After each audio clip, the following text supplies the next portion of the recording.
ખોટાને ખોટું અને ખરાને ખરું કહેવાની હિંમત તમારામાં નથી તો તમારી બધી જ આવડત વ્યર્થ છે. દર્શક મિત્રો, જિંદગીથી કંટાળીને એક માણસ આપઘાત કરવા નીકળ્યો. પુલ પર ઊભો રહીને નદીમાં છલાંગ મારવાની તૈયારી જ કરતો હતો અને એટલામાં પાછળથી કોકનો અવાજ સંભળાયો. પાછળ એક મહાત્મા ઊભા હતા. એમણે વિનમ્રતાથી કહ્યું, બેટા શું થયું? કેમ આપઘાત કરે છે? માણસે રણમસ અવાજે કહ્યું, શું કરું બાબા, જિંદગીમાં કશું રાખ્યું નથી. એટલી તકલીફો છે કે ક્યારેય પૂરી થાય એવી નથી. મહાત્માએ નરમાશથી કહ્યું કે બેટા, તારે આપઘાત કરવો જ હોય તો ભલે કરજે, પણ મારી વાત સાંભળ. આજે મરવાનું મુહૂર્ત સારું નથી. જો આજે મરી જઈશ તો આવતા 50 વર્ષ સુધી તારી આત્માને ભટકવું પડશે, કોઈ ઝાડ પર ઊંધું લટકવું પડશે, તને પાછળથી એનો અફસોસ થશે. ખોટો આપઘાત કર્યો એના કરતા એક કામ કર, આવતીકાલે સારા મુહૂર્તમાં આત્મહત્યા કરી લેજે. ત્યાં સુધી મારા આશ્રમમાં રહેવું હોય તો રહી શકે છે. માણસને મહાત્માની વાત સાચી લાગી. એણે વિચાર્યું કે મરી જ જવાનું છે તો સારા મુહૂર્તમાં કેમ ન મરીએ. એણે એક દિવસ માટે આત્મહત્યા કરવાનો વિચાર મુલતવી રાખ્યો અને મહાત્માના આશ્રમમાં રોકાઈ ગયો. મહાત્માએ એને ભાવતા ભોજન જમાડ્યા, એની ખૂબ સેવા કરી. નમતી બપોરે મહાત્માને ત્યાં એમનો એક ચેલો આવ્યો. એણે કહ્યું, મહારાજ, બહુ મોટી આપદા આવી પડી છે, કોઈ રસ્તો કાઢી આપો. મહાત્માએ પૂછ્યું, શું થયું છે બેટા? એણે રડમસ અવાજે કહ્યું, મહારાજ, મારા મોટા ભાઈની કિડની ખરાબ થઈ ગઈ છે. અમે એક ડોનર શોધી રહ્યા છે જે મારા ભાઈને પોતાની કિડની આપી શકે. અમે કિડનીને બદલે 5 લાખ રૂપિયા આપવા તૈયાર છે, પણ ડોનર મળતો નથી. મહાત્માએ પેલા માણસને બોલાવ્યો અને કહ્યું, ભાઈ, તારે કાલે આપઘાત કરવાનો છે. જો તારી ઈચ્છા હોય તો મૃત્યુના છેલ્લા દિવસે તારી પાસે 5 લાખ રૂપિયા કમાવાનો ચાન્સ છે.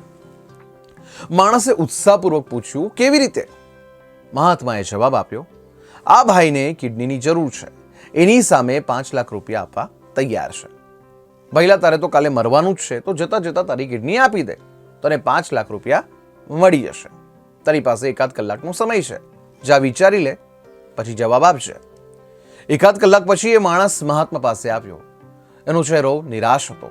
એણે મહાત્માને કહ્યું, મહારાજ, મારે મારી કિડની નથી આપી. ભલે કાલે મરી જવાનું હોય, પણ મારે મારી કિડની કોઈને આપી નથી. મહાત્માએ એને શાંતિથી સમજાવ્યો, ભઈલા, તારું આ શરીર, તારું આ જીવન ભગવાનની અમૂલ્ય દેન છે. એને મારવા કરતા માણતા શીખ. જીવનમાં મુશ્કેલીઓ તો બધાને આવે છે. ધરતી પર જન્મ લીધા પછી પ્રભુ શ્રી રામને પણ 14 વર્ષનો વનવાસ વેઠવો પડેલો. ધરતી પર આવ્યા પછી જો ભગવાનને કષ્ટ વેઠવવો પડતો હોય તો આપણે તો સાધારણ મનુષ્ય છે. એટલે આપઘાતનો વિચાર છોડી દે અને મુશ્કેલી સામે લડવાનું શરૂ કર. હંમેશા યાદ રાખજે, અર્જુનની જેમ જે લડે છે એને જ ભગવાન શ્રી કૃષ્ણ સારથી બનીને મદદ કરે છે. નમસ્કાર દર્શક મિત્રો, જીવન ન્યૂઝમાં આપનું સ્વાગત છે. હું છું હિતેશ અને આપ જોઈ રહ્યા છો આપનો ફેવરેટ કાર્યક્રમ કેમ છો ગુજરાત. દર્શક મિત્રો, તમને એવું થતું હશે કે હિતેશ છેલ્લા 4 દિવસથી દેખાતો કેમ નથી? તો તમને જણાવી દઉં કે હું મારા પરિવાર સાથે ધાર્મિક યાત્રાએ ગયો હતો. ઘણા સમયથી મમ્મી પપ્પા કહેતા હતા કે હિતેશ, અમને બાબા મહાકાલના દર્શન કરવા છે. આખરે અમે સહપરિવાર ઉજ્જૈન અને ઓમકારેશ્વરના દર્શન કરી આવ્યા. દર્શક મિત્રો, હવે ઉજ્જૈન જવા જેવું છે. એનું ડેવલપમેન્ટ ખરેખર સારું થયું છે. દર્શક મિત્રો, ઉજ્જૈનથી ઓમકારેશ્વર જતી વખતે રસ્તામાં ઇન્દોર આવે છે.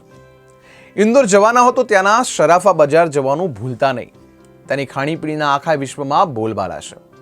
ઇન્દોરની 56 દુકાન વિસ્તારમાં પણ તમને જમવાના સારામાં સારા ઓપ્શન્સ મળશે. ખેર, ઓમકારેશ્વર મંદિરે જાઓ ત્યારે સાવચેતી રાખજો. મંદિરની અંદર બહુ ભીડ હોય છે. એકવાર અંદર ગયા પછી બહાર નીકળવાનું મુશ્કેલ સાબિત થઈ જશે. દર્શક મિત્રો, આ વખતે પહેલી વાર મને એમ થયું કે પરિવાર સાથે લાંબો પ્રવાસ ખેડીને આવ્યા પછી નવી ફ્રેશનેસ અનુભવાય છે.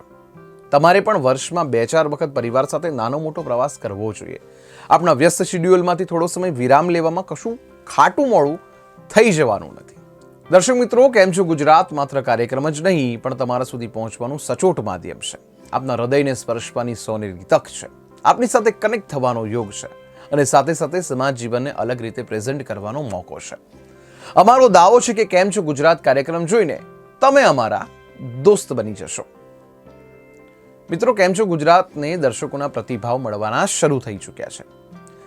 ગઈકાલે અમે પૂછ્યું હતું તમને શું લાગે છે આ વખતની લોકસભાની ચૂંટણીમાં ભાજપને કેટલી સીટો મળશે. અમારા સવાલના જવાબ આપતા સમાસાવલી રોડના દિલીપભાઈ શાહ પોતાનું મંતવ્ય રજૂ કરતા લખે છે કે લોકસભાની ચૂંટણીમાં ભાજપને 390 સીટો મળશે. આભાર દિલીપભાઈ, આશા રાખીએ તમારી આ આગાહી છે એ સાચી પડે. દર્શક મિત્રો, બીજો મેસેજ નવસારી તાલુકાના ચીખલીથી આવ્યો છે. ચીખલીના બામણ ગામના કીર્તનભાઈનો મેસેજ છે કે કોંગ્રેસ જીતે તો સારું. આભાર કીર્તનભાઈ, આશા રાખીએ આપની ઈચ્છા પૂરી થાય. દર્શક મિત્રો, ત્રીજો મેસેજ વાત કરીએ તો આણંદ જિલ્લાના બોરસદમાંથી આવ્યો છે, જેમાં રાજનભાઈ લખે છે, કેમ છો ગુજરાત, કાર્યક્રમ ખૂબ સરસ છે, હું એને રેગ્યુલર જોઉં છું. જીવન ન્યૂઝને હાર્દિક અભિનંદન. આપનો આભાર રાજનભાઈ, તમારો પ્રતિભાવ અમારા માટે ઉત્સાહવર્ધક સાબિત થશે. આવીને આવી જ રીતે મેસેજ કરતા રહો અને અમારી ઉર્જા વધારતા રહો. તમે જ અમારા પ્રેરક બનશો. દર્શક મિત્રો, એક મેસેજ વડોદરાથી આવ્યો છે. વાઘોડિયા રોડના વ્રજેશ પંડ્યા લખે છે, એક વખત કેમ છો ગુજરાત કાર્યક્રમ ફેસબુક પર જોયો હતો, ત્યારથી હું કેમ છો ગુજરાત કાર્યક્રમ રોજ જોઉં છું. મને હવે એની આદત પડી ગઈ છે. આજના સોશિયલ મીડિયાના જમાનામાં ઇન્ફોર્મેશન અતિરેક સામે એક શાંત અને સુંદર કાર્યક્રમ મારા મનને પ્રફુલ્લિત કરે છે. આભાર દર્શક મિત્રો, તમે પણ બાજુ પર લખેલા નંબર પર તમારા પ્રતિભાવો વોટ્સએપ કરી શકો છો. પણ હા, તમે એમાં તમારું નામ, વિસ્તાર અને શહેરનું નામ લખવાનું ભૂલતા નહીં. અત્યારે પણ જે મેસેજ આવે છે એમાં નામ લખવાનું અને ક્યારેક સરનામું લખવાનું ભૂલી જતા હોય છે. એટલે આ વસ્તુ યાદ રાખજો, આ વાત યાદ રાખજો. દર્શક મિત્રો, છેલ્લા એક અઠવાડિયાથી વડોદરામાં મધ્ય ગુજરાત વીજ કંપનીના સ્માર્ટ મીટર સામે ઠેર ઠેર વિરોધ પ્રદર્શનો થઈ રહ્યા છે. વાત એવી છે કે કેન્દ્રીય ઉર્જા મંત્રાલયના સૂચનથી મધ્ય ગુજરાત વીજ કંપનીએ ફેબ્રુઆરી મહિનાથી અત્યાર સુધીમાં વડોદરામાં લગભગ 26,500 સ્માર્ટ મીટર લગાવ્યા હતા. જોકે સ્માર્ટ મીટર લગાવ્યા પછી વીજળીનું બિલ 3-4 ગણું વધી ગયું હોવાની ગ્રાહકોની ફરિયાદ છે. આ મામલે વડોદરાના અલગ અલગ વિસ્તારોમાં સ્માર્ટ મીટરની સામે દેખાવો યોજાઈ રહ્યા છે. ગ્રાહકોની માંગણી છે કે અમને સ્માર્ટ મીટરને બદલે અમારું જૂનું મીટર લગાવી આપો, અમારે સ્માર્ટ મીટર નથી જોઈતું. સ્માર્ટ મીટરના મામલે મધ્ય ગુજરાત વીજ કંપનીના અધિકારીઓ મુશ્કેલીમાં મુકાયા છે. તેમની સાથે સાપે છછુંદર ગળ્યા જેવો ઘાટ સર્જાયો છે. આ મામલામાં અમે તમને પૂછીએ છીએ કે શું સ્માર્ટ મીટર છે એ લગાવવું જોઈએ? તમને શું લાગે છે? ખરેખર સ્માર્ટ મીટરથી વીજળીનું બિલ વધારે આવે છે? તમને શું લાગે છે? દર્શક મિત્રો, તમને શું લાગે છે? શું સ્માર્ટ મીટર લગાવવા જોઈએ કે પછી જૂના મીટરો જ રાખવા જોઈએ? આપના અભિપ્રાય આપો અમને. દર્શક મિત્રો, આપના પ્રતિભાવ અમારા માટે બૂસ્ટર ડોઝનું કામ કરે છે. એટલે શક્ય હોય એટલા પ્રતિભાવ મોકલાવો. બાજુમાં લખેલા નંબર પર તમે તમારી કોમેન્ટ મોકલી શકો છો. દર્શક મિત્રો, કોમેન્ટની સાથે તમારું નામ, વિસ્તાર અને શહેરનું નામ લખવાનું ભૂલતા નહીં. દર્શક મિત્રો, પુણ્ય છપ્પર ફાડીને આપે છે તો પાપ થપ્પડ મારીને પાછું લઈ પણ લેશે. હવે જીવનમાં પુણ્ય ભેગું કરવું છે કે પાપ, એ આપણે જાતે નક્કી કરવાનું છે. સુરતના એક મોટા વેપારીના 2 દીકરા લગ્ન પછી અલગ થઈ ગયા. છૈયા છોકરા સાથે 2 દીકરા અલગ થઈ જતા વિશાળ અને વૈભવી બંગલામાં વૃદ્ધ વેપારી અને એમની પત્ની પડી ગયા. થોડા વર્ષો પછી વેપારીનું પણ મૃત્યુ થયું. એમની ઉત્તરક્રિયા માટે બંને દીકરા એમના ઘરે રોકાયા. બંનેને થયું કે પપ્પા તો રહ્યા નથી અને મમ્મીની પણ ઉંમર થઈ ગઈ છે. વેડાસર પ્રોપર્ટીના ભાગ પડી જાય તો પાછળથી માથાકૂટ ન કરવી પડે. એટલે બંને લાલચુ દીકરા વૃદ્ધ માતાની સાથે પાછા રહેવા લાગ્યા. બંને પોતપોતાની રીતે વિચારતા હતા કે મમ્મીને પટાવી ફોસલાવીને પ્રોપર્ટીનો મોટો હિસ્સો પોતાના નામે લખાવી લઈશું. થોડા જ દિવસોમાં મમ્મીને બંનેના ઈરાદા ખબર પડવા લાગ્યા. એટલે એક દિવસ મમ્મીએ બંનેને બોલાવ્યા અને કહ્યું, જે મારા સવાલનો જવાબ સાચો આપશે એને હું એક કિંમતી પ્લોટ આપીશ. બંને દીકરાના ચહેરા પર આનંદની લાગણી છવાઈ ગઈ. મમ્મીએ હળવેકથી પૂછ્યું, ચાલો જવાબ આપો કે મારે જીવવા માટે દિવસમાં દવાની કેટલી ગોળીઓ લેવી પડે છે? બંને સુશિક્ષિત દીકરાઓ પાસે એનો કોઈ જવાબ ન હતો. મમ્મીએ આખી પ્રોપર્ટી એક વૃદ્ધાશ્રમને દાન કરી દીધી. દર્શક મિત્રો, આત્મવિશ્વાસ અને અહંકાર બંનેમાંથી શ્રેષ્ઠ કોણ તે જાણવા માટે સ્પર્ધા યોજાઈ. આત્મવિશ્વાસ ઊભો થયો અને એણે પોતાનો પક્ષ રજૂ કરતા વિનમ્રતાથી કહ્યું કે માણસમાં મારી મોજૂદગી સારી વાત કહેવાય. અહંકારે કડકાઈથી જવાબ આપ્યો કે માણસમાં મારી મોજૂદગી એનો સ્વભાવ છે. આત્મવિશ્વાસ બોલ્યો, હું જે માણસમાં હોઉં એને ક્યારે પરાજિત થવા દેતો નથી. અહંકારે જવાબ આપતા કહ્યું, જે માણસમાં હું હોઉં એને હું કોઈ પરાજિત કરી શકતો નથી. આત્મવિશ્વાસ કહે છે કે હું જીવનના બધા પડકારો સામે લડવાની પ્રેરણા આપું છું. અહંકાર બોલ્યો, હું જેનામાં છું એનો મુકાબલો કરી શકે એવો કોઈ પડકાર અસ્તિત્વમાં જ નથી. દર્શક મિત્રો, હકીકતમાં આત્મવિશ્વાસ અને અહંકાર બંને પોતપોતાની રીતે સાચા છે, પણ બંનેમાં ફરક એટલો જ છે કે આત્મવિશ્વાસ માણસને સફળતા તરફ દોરી જાય છે, પણ અહંકાર એને વિનાશ તરફ ખેંચી જાય છે. ખેર દર્શક મિત્રો, હવે સમય થયો છે આજના રાશિ ભવિષ્યનો. તો શરૂ કરીએ મેષ રાશિથી. મેષ રાશિની વાત કરીએ તો તમારી સાચી ક્ષમતાને જાણો, કેમ કે તમે દ્રઢતામાં નહીં પણ ઈચ્છા શક્તિમાં પાછળ પડો છો. આજે કોઈ લેણદાર તમારા ઘરે આવી શકે છે અને તમારાથી પૈસા ઉધાર માંગી શકે છે. ત્યારે પૈસા આપી તમે આર્થિક તંગીમાં આવી શકો છો. તમને સલાહ આપવામાં આવે છે કે ઉધાર લેવાથી બચો.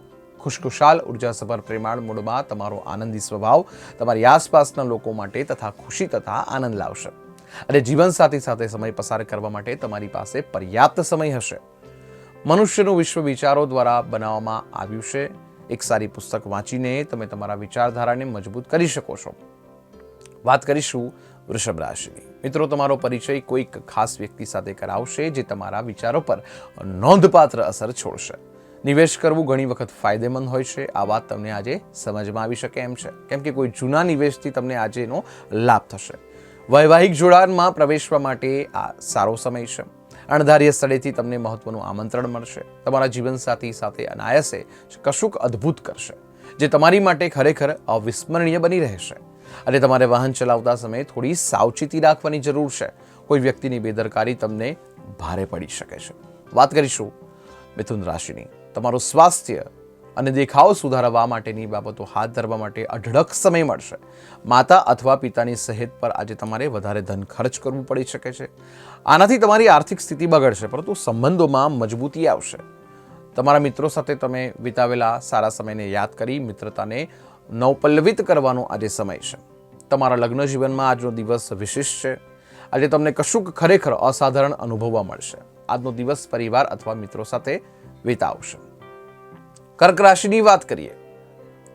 આજે તમે નિરાંત અનુભવશો તથા મોજ મજા માટે યોગ્ય મૂડમાં હશો. બેંકને લગતા કાર્યો ખૂબ જ તકેદારીપૂર્વક પાર પાડવાની જરૂર છે. પારિવારિક જવાબદારીઓ પર તાકીદે ધ્યાન આપવાની જરૂર છે. તમારા તરફથી બેદરકારી મોંઘી સાબિત થઈ શકે છે. આજના સમયમાં તમારા માટે સમય શોધવો ખૂબ મુશ્કેલ છે, પરંતુ આજે એવો દિવસ છે જ્યારે તમારી પાસે તમારા માટે પુષ્કળ સમય હશે. ટીવી પર મૂવી જોવી અને તમારી નજીકના લોકો સાથે ગપસપ કરવી, આનાથી વધુ સારું શું હોઈ શકે? જો તમે થોડો પ્રયત્ન કરો છો તો તમારો દિવસ આ રીતે પસાર થશે. સિંહ રાશિની વાત કરીએ તો આજે તમારે આત્મવિશ્વાસ વધશે તથા તમારો આગળ વધવું નિશ્ચિત છે. આજે તમારી સમક્ષ આવતી મૂડીરોકાણની નવી તકોને જાણો, પણ પ્રકલ્પના લાભહાની જાણ્યા બાદ જ તમારી જાતને નિર્ણય લેવા તૈયાર કરો. તમારો વધારાનો સમય નિસ્વાર્થ સેવામાં સમર્પિત કરો. આજે તમે પરિવારના સભ્યો સાથે જીવનના ઘણા મહત્વના મુદ્દાઓ પર બેસીને વાત કરી શકો છો. જીવનમાં સરળતા ત્યારે જ હોય છે જ્યારે તમારું વર્તન સરળ હોય છે. તમારે તમારી વર્તણૂકને સરળ બનાવવાની પણ જરૂર છે. કન્યા રાશિની વાત કરીએ. સ્વાસ્થ્યને લગતી સમસ્યાઓ બેચેની લાવી શકે છે. તમે જો થોડા વધુ નાણાં મેળવવા માર્ગ શોધી રહ્યા હોવ તો સુરક્ષિત આર્થિક યોજનાઓમાં રોકાણ કરો. તમે જેની સાથે રહો છો તેની સાથે સંઘર્ષમાં ન ઉતરી પડાય તેની તકેદારી રાખજો. કોઈક વિવાદાસ્પદ મુદ્દા હોય તો તેનો ઉકેલ સલાહ-સંમતિ લાવો રહ્યો. પ્રેમ તથા રોમાંસ તમને ખુશખુશાલ મૂડમાં રાખશે. આજે તમે તમારા જીવનસાથી સાથે બહાર જશો. તમે બંને સાથે સારો દિવસ વિતાવશો. તુલા રાશિની વાત કરીશું. ગર્ભવતી માતાઓ માટે ખાસ સંભાળ રાખવાનો દિવસ છે. કોઈની સલાહ લીધા વગર તમને આજે પૈસા નિવેશ ના કરવા જોઈએ. અંગત અને ગોપનીય હોય તેવી માહિતી કોઈને જણાવતા નહીં. રોમેન્ટિક પગલાં કામ નહીં આવે. તમે આજે તમારા મન પસંદ કાર્યો કરવાનું મન બનાવશો, પરંતુ કાર્યની વિપુલતાને કારણે તમે તે કરી શકશો નહીં. ખોટો સંવાદ અને સમસ્યા સર્જી શકે છે, પણ તમે બેસીને વાત દ્વારા તેને ઉકેલી શકો છો. કોઈ પણ કાર્ય કરતા પહેલા જાણો કે તમારા પર કેવી રીતે પરિણામ આપશે. વૃશ્ચિક રાશિ વાત કરીએ તો આજે ટેન્શન મુક્ત અને શાંત રહેવાની કોશિશ કરો. આજે તમારી સામે અનેક આર્થિક યોજના રજૂ કરવામાં આવશે. કોઈ પણ નિર્ણય લેતા પહેલા તમારા સારા નરસા પાસાને તકેદારીપૂર્વક ચકાસજો. ખોટો સંવાદ અથવા સંદેશ તમારા દિવસને નીરસ બનાવી શકે છે. સમયનું ચક્ર ખૂબ જ ઝડપથી ફરે છે, તેથી આજથી જ તમારા કિંમતી સમયનો ઉપયોગ કરવાનું શીખો.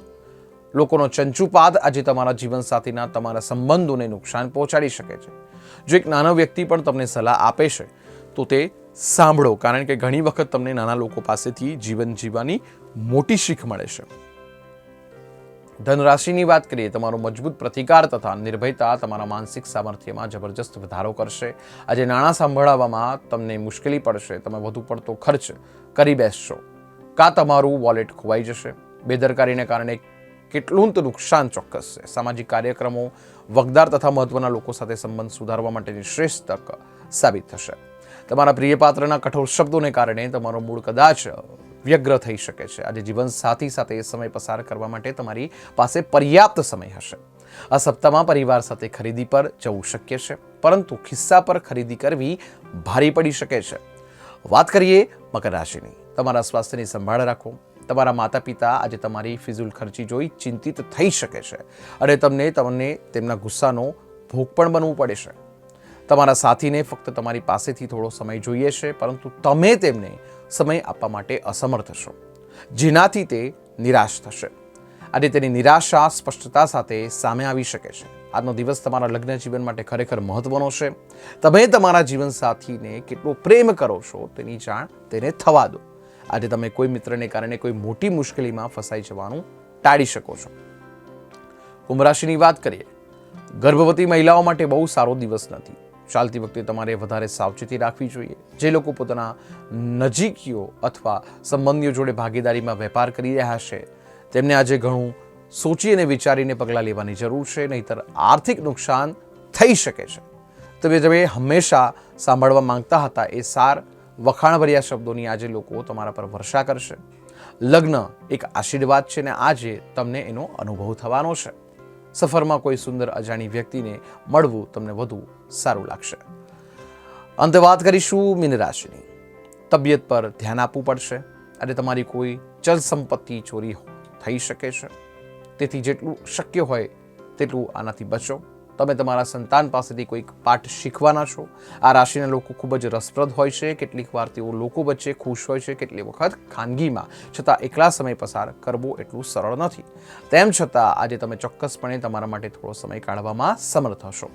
જીવનનો સ્વાદ ફક્ત સ્વાદિષ્ટ ખોરાકમાં જ હોય છે. આ વસ્તુ આજે તમારી જીભ પર આવી શકે છે, કારણ કે આજે તમારા ઘરમાં સ્વાદિષ્ટ ખોરાક તૈયાર કરી શકાય છે. દર્શક મિત્રો, રસ્તો જેટલો દેખાય એટલું તો ચાલો, આગળનો રસ્તો આપોઆપ દેખાઈ જશે. દર્શક મિત્રો, કોઈક એક વ્યક્તિની મદદ કરવાથી દુનિયા નથી બદલાઈ જવાની, પણ જે વ્યક્તિની મદદ કરશો એની દુનિયા જરૂર બદલાઈ જશે. એટલે કોઈની દુનિયા બદલવામાં તમારું નાનકડું યોગદાન આપો. તો આજના માટે બસ આટલું જ. આપના દોસ્ત હિતેશને રજા આપશો. નમસ્કાર. અને હા, બાજુમાં લખેલા નંબર પર આપનો મેસેજ વોટ્સએપ કરી શકો છો. આપના પ્રતિભાવોની પ્રતીક્ષા રહેશે. અને હા મિત્રો, મેસેજની સાથે સાથે આપનું નામ, વિસ્તાર અને શહેરનું નામ અચૂક જણાવજો. મિત્રો, ફરી મળીશું. ધન્યવાદ. દર્શક મિત્રો, આ કેમ છો ગુજરાત કાર્યક્રમ તમે લોકલ ગુજરાતી ચેનલ જીવન ન્યૂઝ પર SSDM સેટઅપ બોક્સની ચેનલ નંબર 580 પર રોજ બપોરે 12 વાગે અને સાંજે 7 વાગે રિપીટ જોઈ શકશો. અસ્તુ. દર્શક મિત્રો, આવી જ રીતે કોમેન્ટો લખીને અમને પ્રોત્સાહન આપતા રહો. દર્શક મિત્રો, બાજુ પર લખેલા નંબર પર તમે પણ મેસેજ વોટ્સએપ કરી શકો છો. પણ હા, જેમ કહ્યું એમ મેસેજ સાથે તમારું નામ ચોક્કસ લખો. વિસ્તાર અને શહેરનું નામ લખવાનું ભૂલતા નહીં. નમસ્કાર.